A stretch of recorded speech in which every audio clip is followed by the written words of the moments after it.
c'est la pire chose que j'ai faite de toute ma vie. Je comprends pas qu'il y ait des gens qui recommencent.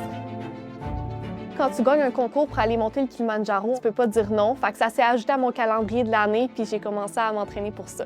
Monter le Kilimanjaro, ça représente une ascension d'environ une semaine. C'est une montagne qui se situe à 5898 mètres d'altitude en Afrique. C'est sûr qu'en allant faire un défi sportif, la dernière chose que tu veux, c'est être ralenti par quelque chose que tu aurais pu éviter finalement. Ça va de soi que je voulais faire une consultation avant de me rendre dans ce pays. Je n'étais jamais allée. Juste pour valider justement mon profil, j'en étais où dans mes vaccins, est-ce que j'étais à jour.